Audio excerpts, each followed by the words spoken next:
Saya ingin memulai dengan sebuah cerita.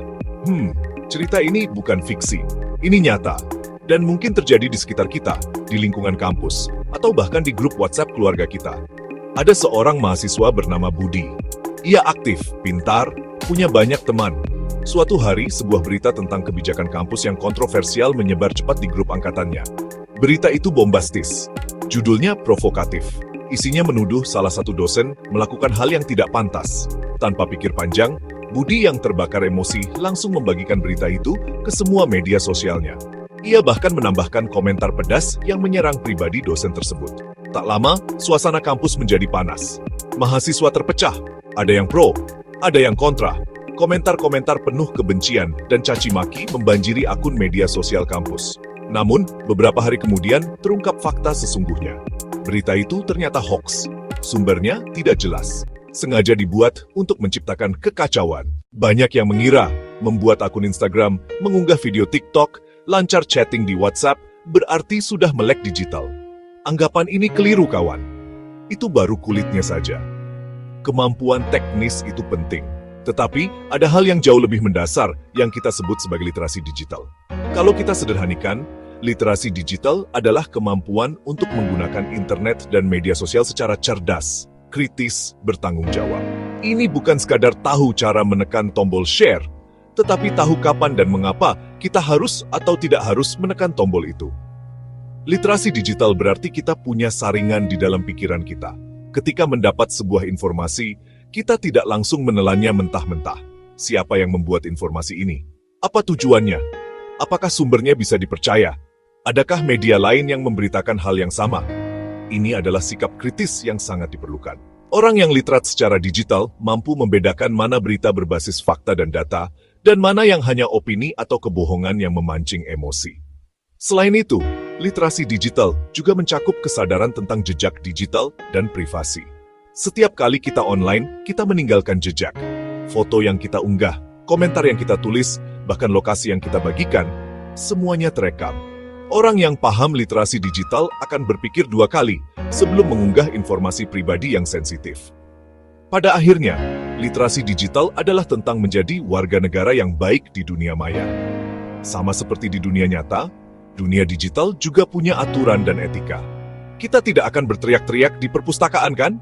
Begitu pula di media sosial, kita seharusnya tidak menulis komentar yang kasar dan penuh kebencian. Literasi digital membekali kita untuk berkomunikasi sopan, berdiskusi dengan sehat, dan menciptakan ekosistem digital yang aman dan bermanfaat. Lalu apa hubungannya semua ini dengan Pancasila? Hubungannya sangat erat, bahkan tak terpisahkan. Pancasila bukan sekadar teks yang kita hafal untuk ujian sekolah. Pancasila adalah jiwa bangsa. 5 nilai luhur yang menjadi fondasi kita bernegara. Ketuhanan, kemanusiaan, persatuan, kerakyatan, keadilan sosial. Nilai-nilai ini harusnya menjiwai setiap tindakan kita, baik di gang depan rumah maupun di lini masa media sosial. Era digital adalah ujian nyata bagi kita. Apakah kita masih memegang teguh nilai-nilai itu, atau membiarkannya terkikis oleh arus informasi yang deras? Sila pertama, ketuhanan yang Maha Esa, mengajarkan kita saling menghormati antar umat beragama. Namun kita sering melihat konten yang mengolok-olok keyakinan atau menyebar kebencian atas nama agama. Sila kedua, kemanusiaan yang adil dan beradab, menuntut kita menjaga martabat sesama, bukan merundung atau merendahkan fisik seseorang. Sila ketiga, persatuan Indonesia sering diserang hoaks dan disinformasi yang mengadu domba antar suku, agama, dan golongan, ancaman langsung bagi persatuan kita. Sila keempat, kerakyatan yang dipimpin oleh hikmat kebijaksanaan dalam permusyawaratan perwakilan, ruang digital, seharusnya jadi tempat bermusyawarah, bukan ajang saling hujat. Mengamalkan Pancasila di era digital berarti menggunakan kebebasan berekspresi dengan tanggung jawab, mempromosikan dialog yang menghargai perbedaan, dan melawan narasi pemecah belah dengan konten yang menyejukkan dan mempersatukan. Menjadi Pancasilais di dunia maya adalah pilihan sadar untuk tidak jadi bagian dari masalah, tetapi bagian dari solusi untuk menjaga Indonesia tetap utuh. Section 4, anak muda ambil peran, dari jempol sampai aksi nyata. Generasi muda, kita semua adalah aktor utama di panggung digital ini. Kita bukan hanya konsumen pasif, kita adalah produsen konten, pembentuk tren, penentu arah budaya digital. Kekuatan ini datang dengan tanggung jawab yang besar. kita tidak bisa lagi hanya diam dan menjadi penonton. Peran kita krusial agar ruang digital tetap sehat dan berlandaskan Pancasila. Ada banyak hal konkret yang bisa kita lakukan. Di media sosial, peran pertama, jadi benteng informasi. Ini dimulai dengan satu kebiasaan sederhana, cek sebelum sebar. Ketika menerima informasi yang terlalu heboh, terlalu bagus atau terlalu buruk, berhentilah. Luangkan waktu 1-2 menit untuk cek sumber. Jika ragu, jangan bagikan.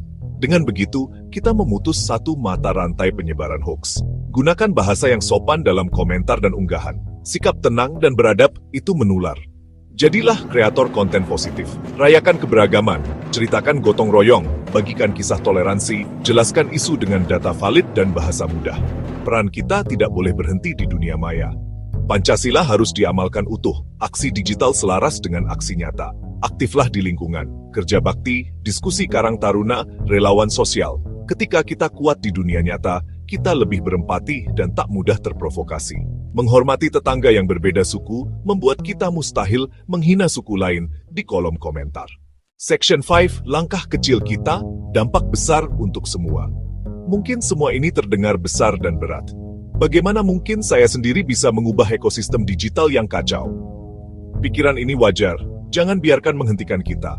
Perubahan besar selalu dimulai dari langkah-langkah kecil yang konsisten oleh banyak orang. Kita bisa mulai hari ini, saat ini juga.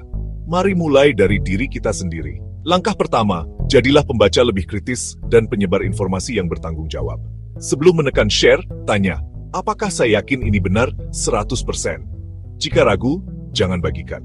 Langkah kedua, perbaiki cara berkomunikasi online. Hindari kata-kata kasar. Jangan menyerang pribadi.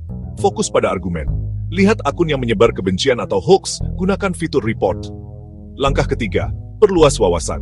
Ikuti akun data dan ilmu pengetahuan, perspektif beragam, serta berdiskusi dengan teman dari latar belakang berbeda. Ikuti seminar lokakarya, literasi digital, dan kewarganegaraan. Ajak teman-temanmu.